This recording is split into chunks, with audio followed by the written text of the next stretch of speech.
அருட்பெருஞ்சோதி அருட்பெருஞ்சோதி தனிப்பெருங்கருணை அருட்பெருஞ்சோதி. எல்லா உயிர்களும் இன்புற்று வாழ்க, வள்ளல் மலரடி வாழ்க வாழ்க.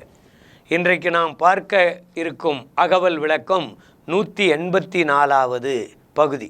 இதில் 28 வரிகள் கொண்டது ஒரு பகுதியாக இருக்கிறது. 553 to 54 2 வரி உட்பட 579 மற்றும் 580வது வரிகள் வரை இந்த வான் வெளியை பற்றி தெளிவாக எடுத்து சொல்லக்கூடிய விளக்கமாக இருக்கும். வான்வெளி, வான், விண், வெளி, அண்டம் இது எல்லாவற்றையும் உள்ளடக்கியது தான் இந்த 28 வரிகள். இதில் பகுதி வான்வெளி, மா பூதவெளி, உயிர்வெளி, கலைவெளி, சுத்தவெளி, பரவெளி, பரம்பரவெளி, பராபரவெளி, பெருவெளி, பெரும் சுகவெளி என்று ஒரு 10 வெளிகளை பற்றி சொல்லியிருக்கும். இது 9 வெளிகளை பற்றி தான். இது பகுதி வான் வெளியில் பகுதி தான். இதில் இருக்கிறது வெளி என்னன்னா 9 வெளிகள் இருக்கும். இந்த 9 வெளிகளில் நீங்கள் இதற்கு முன்பு பிரம்மா, விஷ்ணு, ருத்திரன், மகேஸ்வரன், சதாசிவம் இப்படிப்பட்ட நிலையில் இருக்கிறதுலையும் வெளிகள் இருக்குது. ஒவ்வொருத்தருக்கும் ஒரு வெளி, அண்டங்கள் இருக்குது. இது எல்லாவற்றையும் கடந்த ஒரு வெளிதான் அருட்பெருஞ்சோதி ஆண்டவர் இருக்கின்ற வெளி.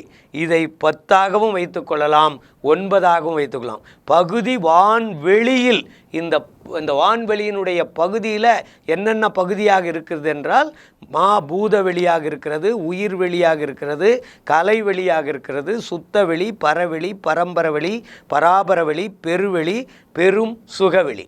இந்த 9 வெளிகளை உள்ளடக்கியது. அதற்கு பிறகு இந்த பல்வேறு வெளிகளையெல்லாம் கடந்து பார்க்கும்பொழுது தான் அருட்பெருஞ்சோதி வெளி நமக்கு புலப்படும். அதுதான் 553 to 554வது வரி.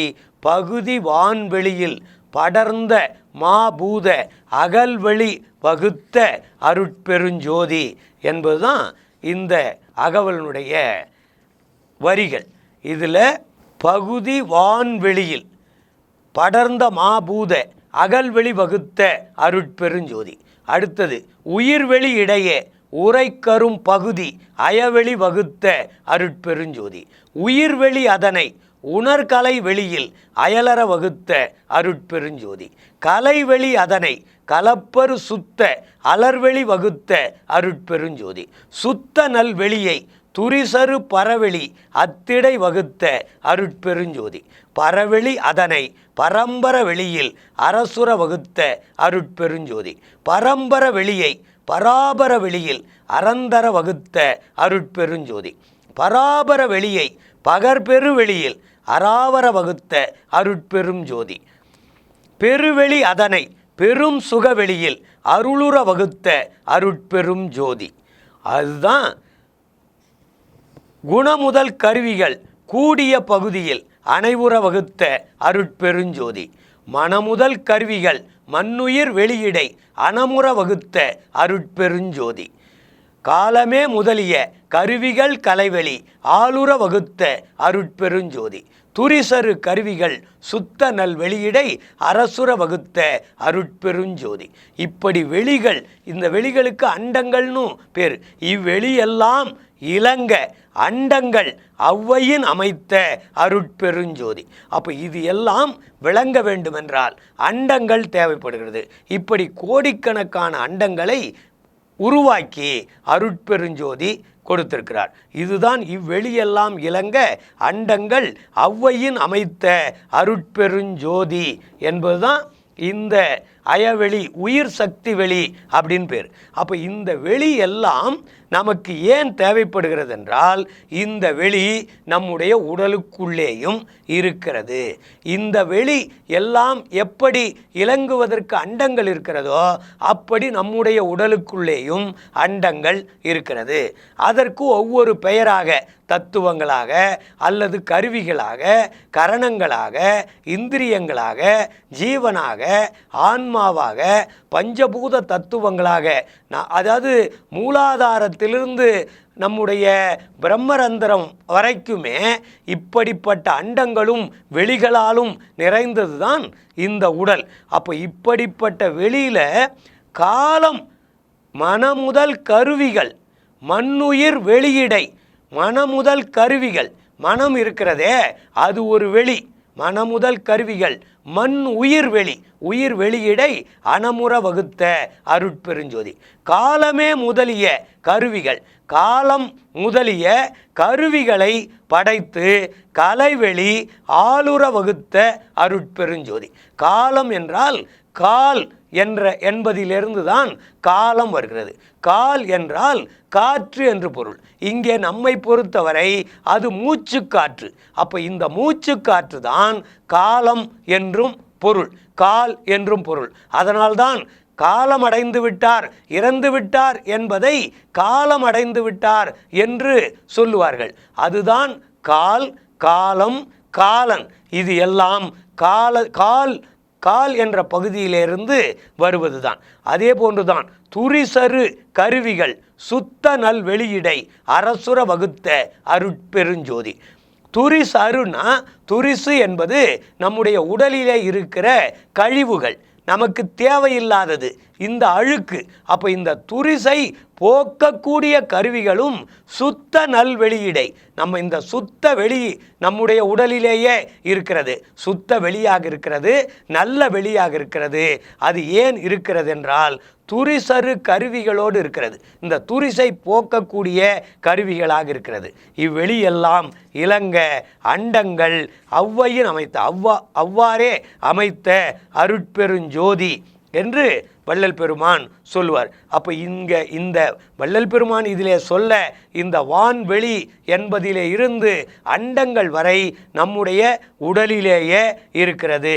இப்படிப்பட்ட உடலை நாம் எந்த வகையிலே பாதுகாத்து கொள்ள முடியும்? இந்த அண்டத்திற்கு அழிவில்லை, இந்த ஆகாசத்திற்கு அழிவில்லை.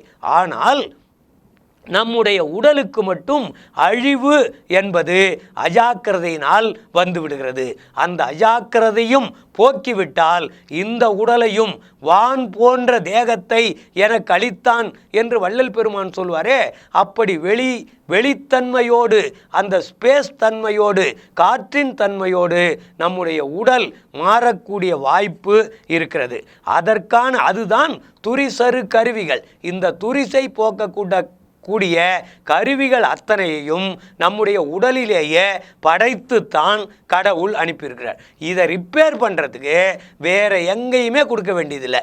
இதுக்கு தேவையான எல்லா சிஸ்டமும் உள்ளேயே வச்சுருக்கு, தானாக சரி பண்ணிக்கும், தானாகவே சரி பண்ணிக்கிற விஷயம்தான். அப்போ மரணமிலா பெருவாழ்வு என்பது நாம் தெளிவாக உணர்ந்து கொள்ள வேண்டியது எது என்றால் ஒழுக்கத்தோடு இருக்க வேண்டும். இதுதான் இதிலே மிக மிக முக்கியமானது.